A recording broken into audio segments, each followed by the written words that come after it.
this is my first impressions. Okay, let's start this off. Let's actually read the description really fast. For all their conflicts, the trolls agree on one thing. Freljord is getting Trundle. It's coming. Okay. Behold the new... Oh, sorry.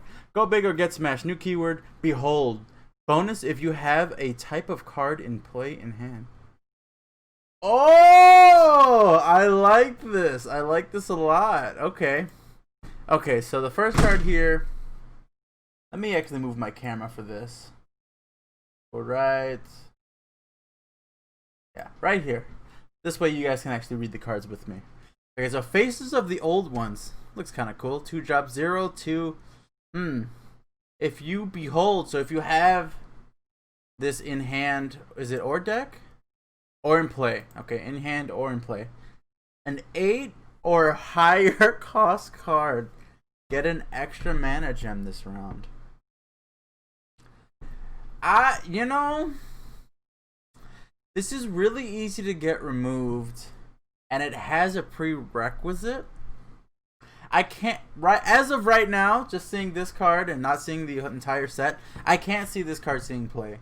Because there is the warding stones, and that's a 3-drop, and it has 4 defense. It has no prerequisite, and it gives you the mana gem anyway. Let's go ahead and proceed. I do really like the art for this, though. Oh, so this has to be someone from Trundle's group. And this looks like a hulking looking Trundle in the back. And they went ahead and moved the card so it's back on my camera. But it's not blocking any text. It's a 1/3. That's the only thing that's being blocked here, that it has 1 power. So 2-drop at 1/3. When I'm summoned, if you behold an 8 or more cost card, grant me 3/0. Wow, this would be a 2-mana 4/3 if you have an 8 cost card. It's kind of like Patrol Wardens, but Patrol Wardens you have to draw that turn, right?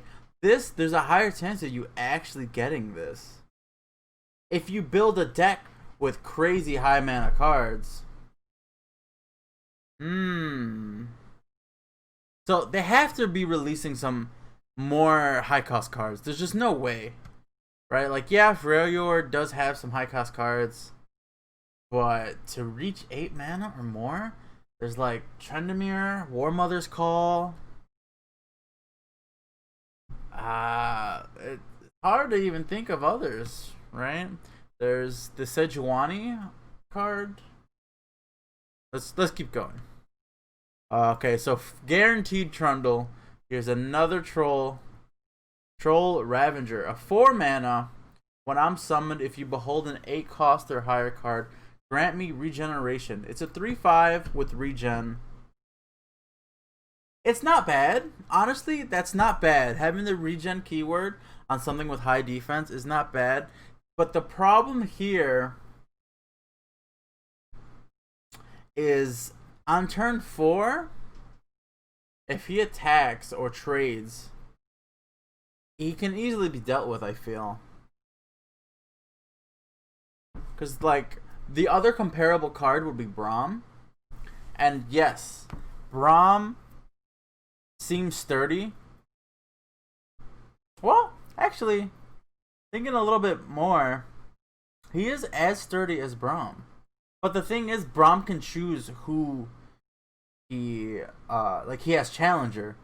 So he can avoid the high damaging units, or he can even play around things like Fury of the North and that kind of stuff.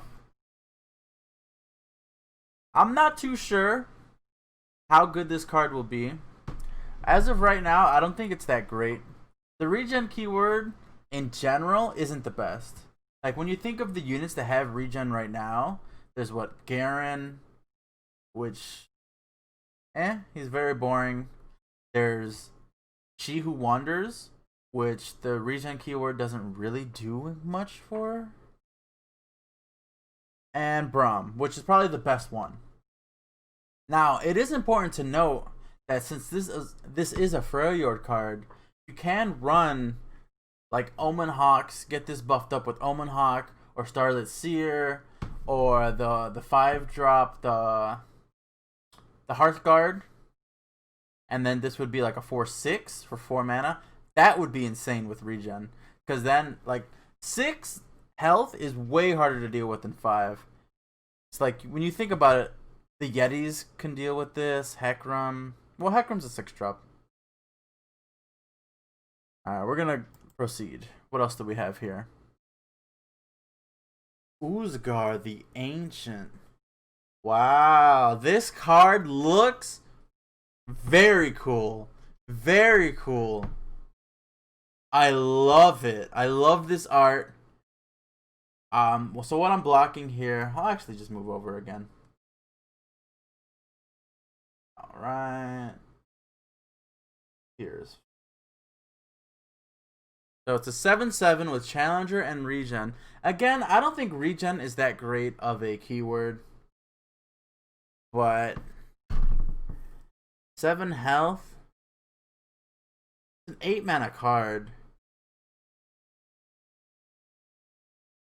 I don't know how much play this card would seem. I mean, Freljord does have a more random mana ramp now with that other 2-drop that they just introduced.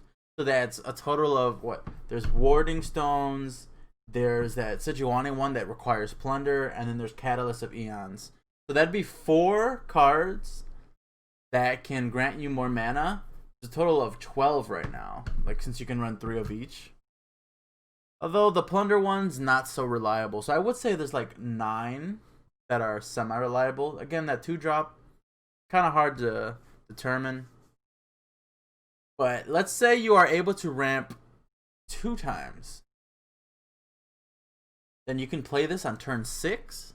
And if you're able to play this on turn 6, your opponent will have a rough time dealing with this.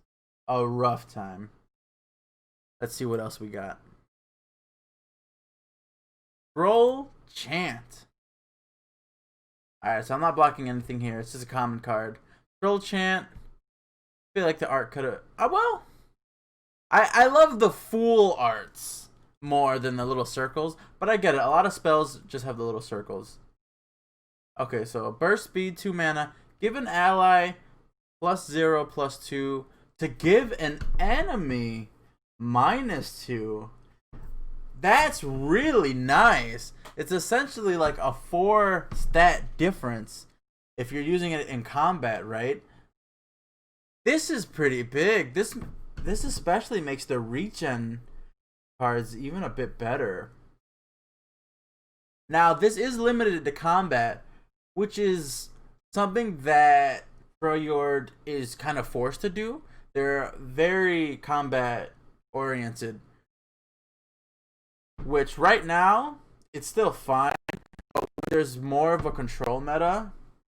I feel Freljord struggles because of that.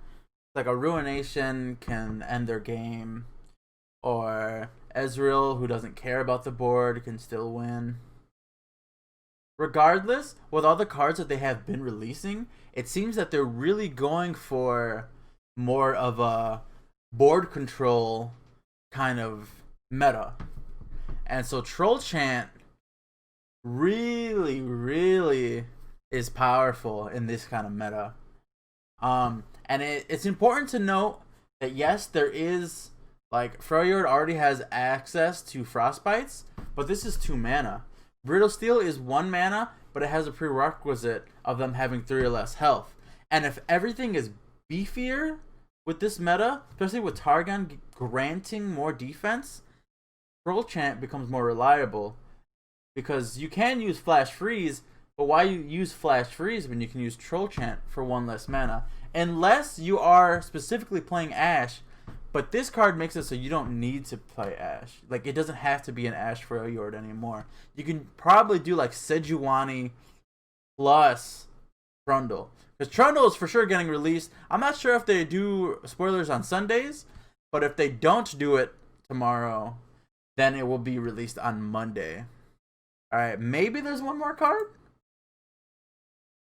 Alright, we got another one. So this is a 3 mana Alright, I'm moving my camera one more. I'm gonna go to the top. How about that? Yeah, from now on I'll be on the top during these spoilers. I think this is a little bit better because they show the art on the background anyway. So 3 mana burst speed, Call of the Wild.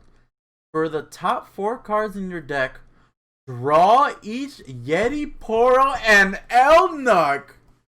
Oh, wait, drawing them actually. Huh. This is very interesting because this does allow the potential for more Yetis, for more of a Yeti-oriented deck. Maybe you throw on Katarina on there to get some rallies going. That could be a cool concept. But for the Poros, what is main decked for Poros? It'd be the Overwhelm Poro, the Lonely Poro, and whatever region combination you choose to go with. Was it generally Demacia right now? So that'd be the Plucky Poro. So that'd be 9 Poros in your main deck. And you'd spend 3 mana just to draw them. I don't think this would be good in a Poro deck, personally. Now the Elnuks. Draw each Elnuk. Now an Elnuk is like the 4 mana 4/5. Or the Troop of Elnuks, which is the 4 mana 3/3 that pulls out more Elnuks. There might be a way to make a meme deck with this. But if you're doing like counterfeit copies for Elnuks, unless they're introducing more Elnuks and more Poros, I can't see this card being used for Poros or Elnuks. So the whole point of an Elnuk deck is you play Troop of Elnuks to just dominate your board with them in a flash, right? And if you have them in your hand, it makes Troop of Elnuks worse. Let's see, maybe there's one more. Alright, so that's all for today. Behold is an interesting keyword. Everything that has had this keyword requires an 8 or more mana cost card.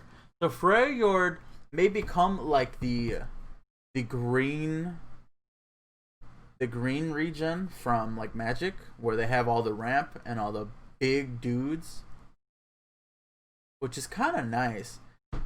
Deep has kind of taken the role of the big dude archetype, and while you do kind of think of Freljord a little bit for it right now, generally they go up to 5/5, right? That's what Freljord is mainly known for, having 5 attack and 5 defense. But it looks like they're going to be opening up a whole new world for Freljord, and I for one am super excited. Because as much as I like Deep, sea monsters, they're kind of whatever to me. And the fact that there's like this whole setup of you have to go deep, and then once you're deep, you're a little bit in the danger zone if you can't end it. I don't like that. This kind of ramp with big dudes, like just with mana ramping, I like a bit more. It is riskier because you're like tapping out almost all of your mana, and the maximum mana is 10, right? I mean, you can have 3 for spells, but that's it. So it'd be like 13 if you include spells.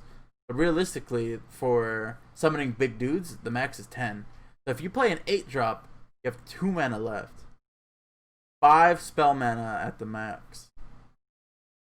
So it's riskier in this kind of... in Legends of Runeterra, I feel. Especially because there's cards like Vengeance and Ruination. But you could also run Bastion with these big units. Pair them with Targon. There's potential. There's potential. I'm hoping we see a lot more big Freljord cards come out. They've only shown 1. There's a chance that Trundle might be a high mana cost card, which in the past, high mana cost champions don't do too well. Like Anivia, when she was 7 mana, saw almost no play post beta. And then Trendemir never sees play. He's in a more or less called deck, but even then, the real star is like Anivia. Alright, that's gonna do it for today.